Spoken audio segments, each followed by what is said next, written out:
Dando continuidade ao nosso estudo na primeira carta de Pedro, capítulo 2, nós já estivemos vendo sobre vários aspectos, todas as implicações até o versículo 11.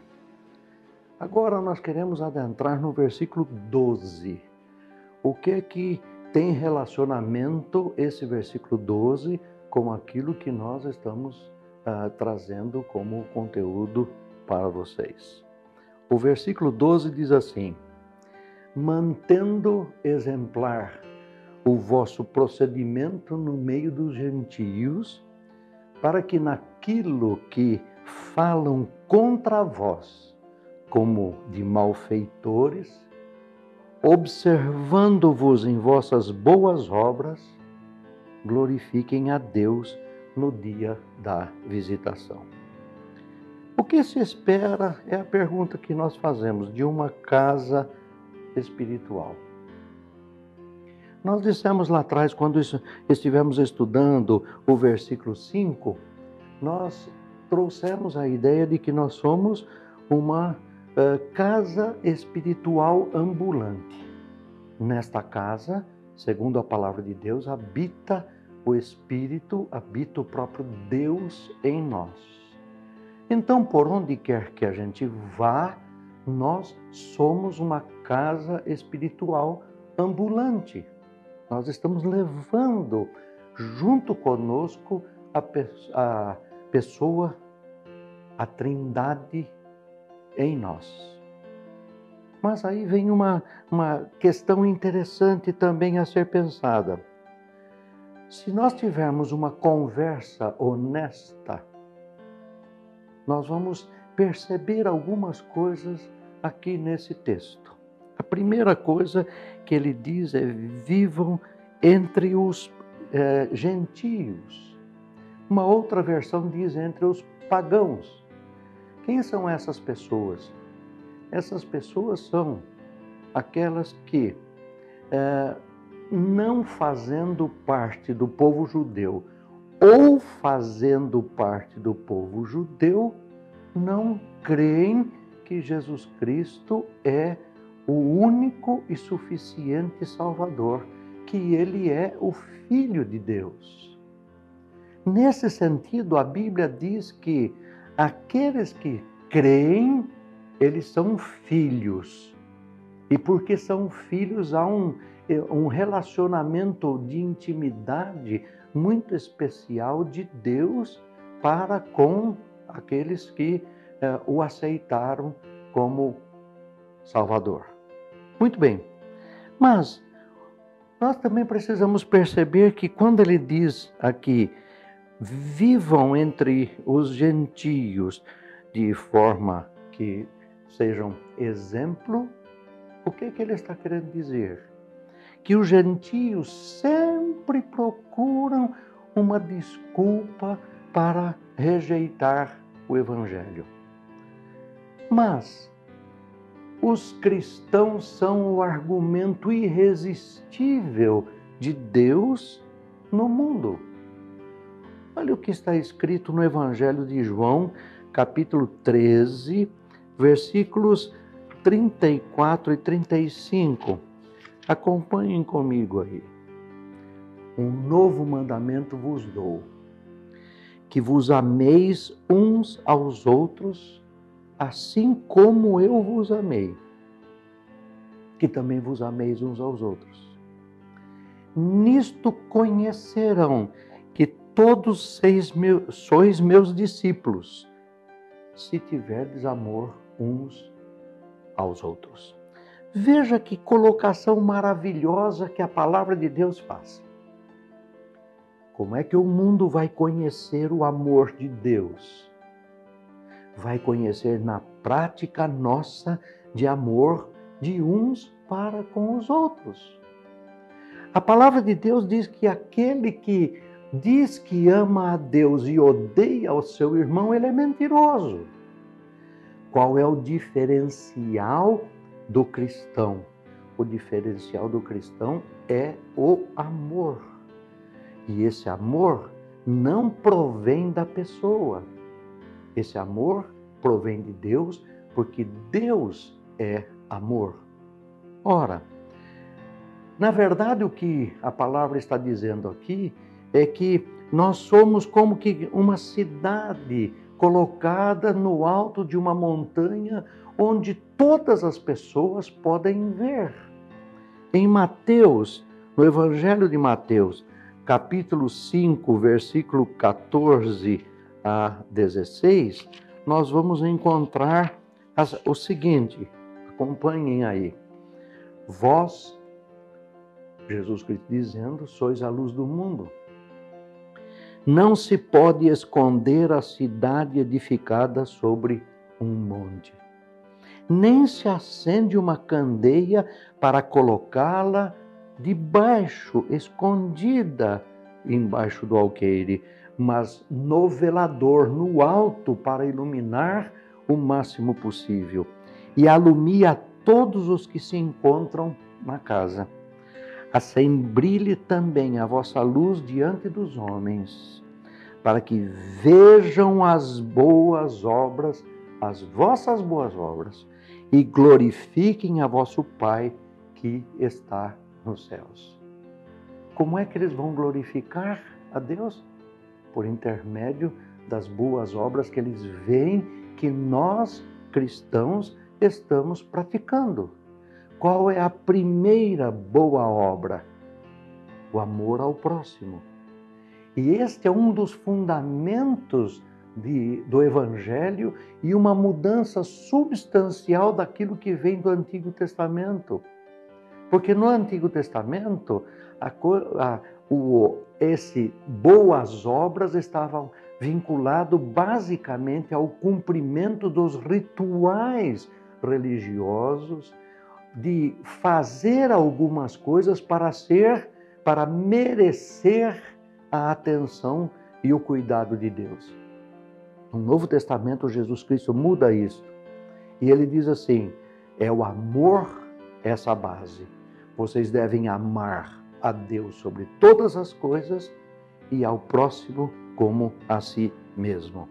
Ora, nós, na verdade, como cristãos, estamos vivendo como se estivéssemos numa vitrine. Nós estamos à amostra.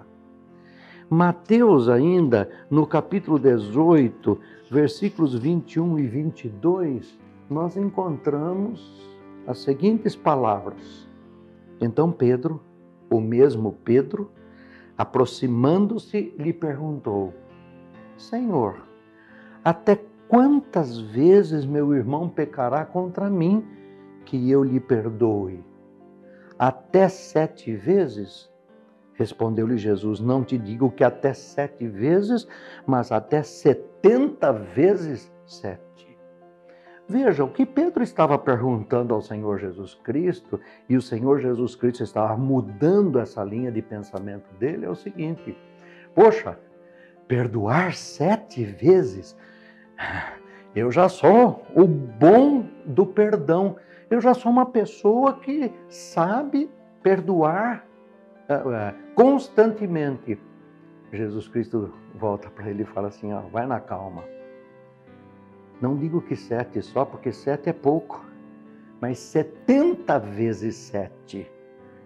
Pense bem, perdoar 490 vezes, e aqui não é uma questão de eu fazer um cálculozinho de quantas vezes eu estou perdoando, bateu 490, já não perdoo mais. O que ele está querendo mostrar é que o perdão deve ser muito maior e mais extenso do que aquele que já parecia ser muita coisa. Ora, a conduta, as obras, são constantemente avaliadas pelos não cristãos. Isso é uma coisa interessante, né? Se nós temos uma pessoa que, de repente, ela faz alguma coisa, e principalmente alguma coisa errada, se ela é uma pessoa, bem, não há muito, mas se ela é conhecida como cristão, vem uma enxurrada em cima da pessoa, de condenação, vem uma enxurrada de aspectos que você não poderia fazer isto. O outro, tudo bem, ele já está perdido, já está na lama, Mas você, como cristão, não pode. Mas por que isto? Há uma razão de ser bíblica. A única forma de realmente a gente calar a boca dos gentios nessas expressões, nessas colocações, é termos uma vida reta. Como é que nós vamos ter a vida reta? Na medida em que tivermos a consciência de que Deus está habitando a nossa casa, a nossa estrutura, e que esta faz parte de um grande propósito de Deus, que é a sua igreja. Não somos só nós individualizados, mas somos nós inseridos num corpo.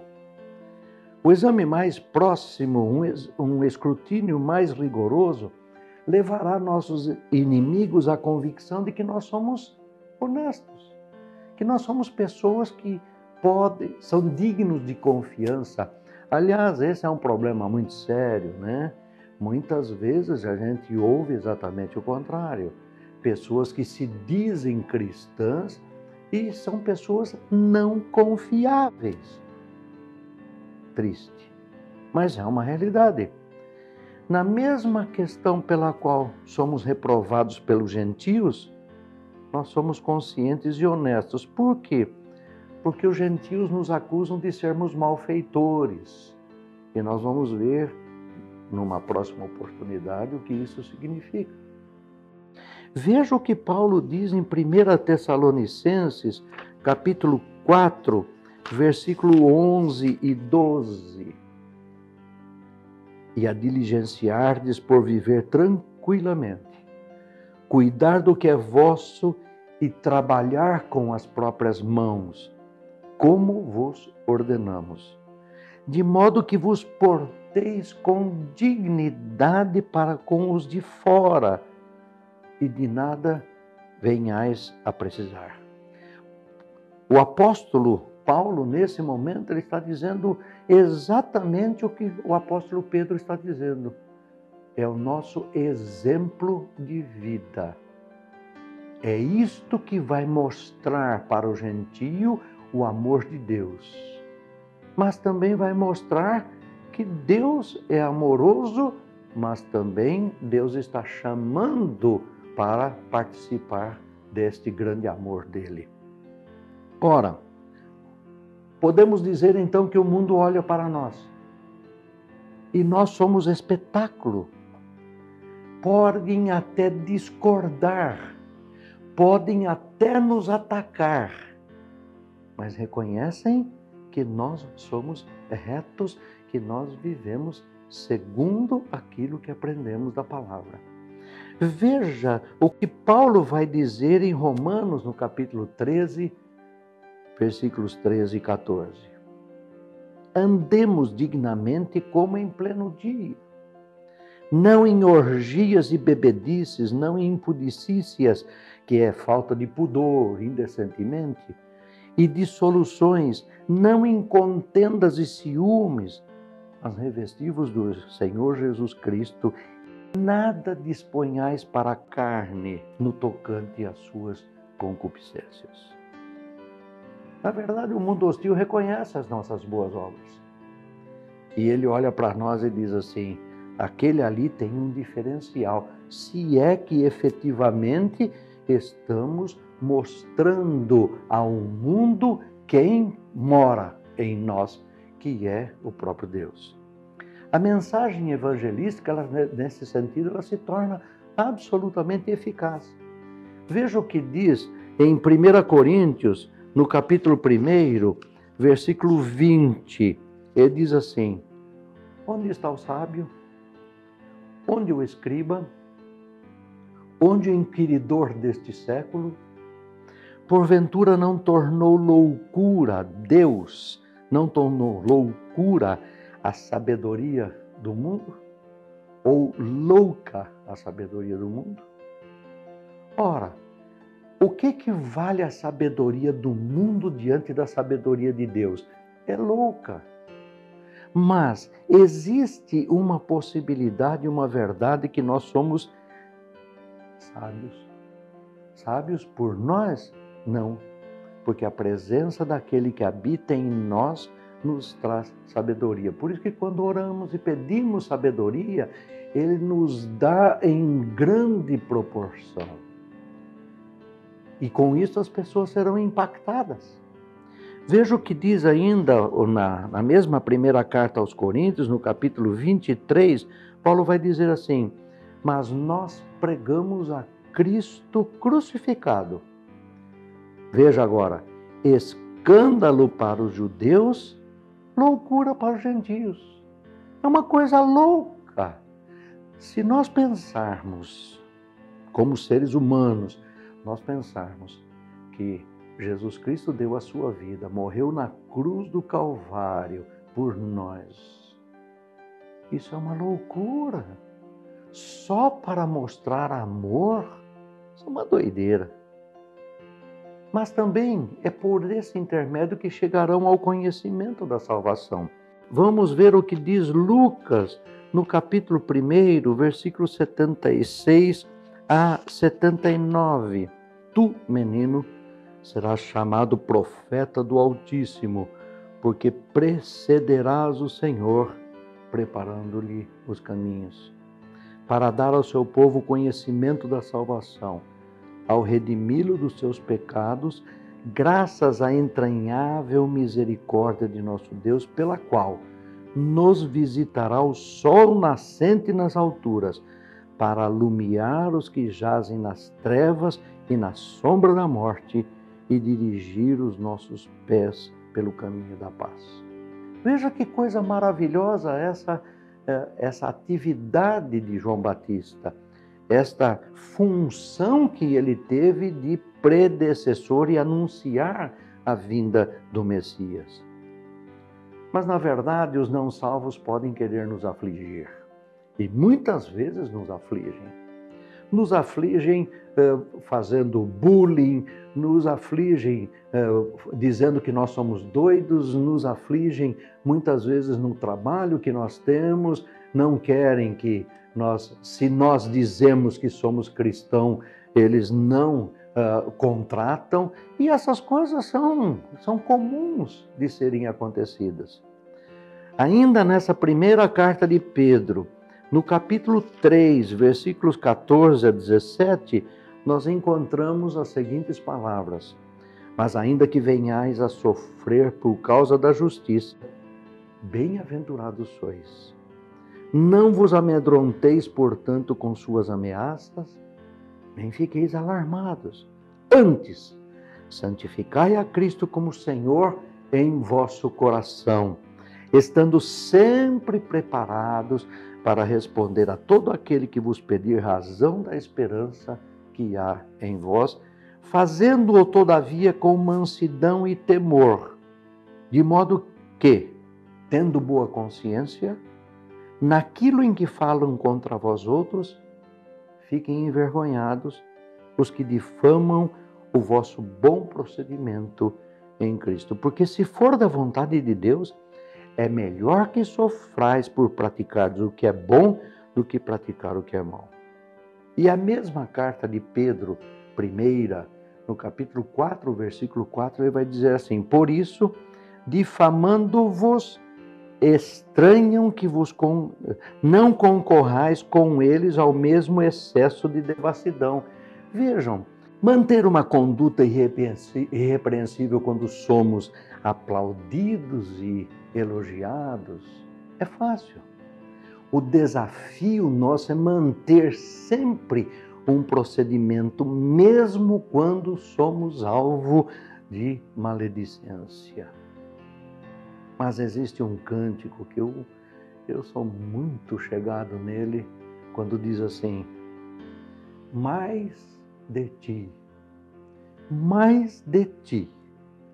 e menos de mim.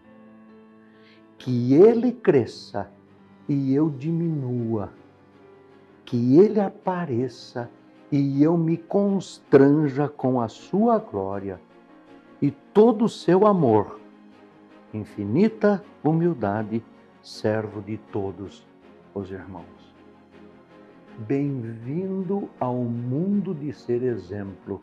Como diz Paulo, bem-vindo ao mundo de ser o bom perfume de Cristo.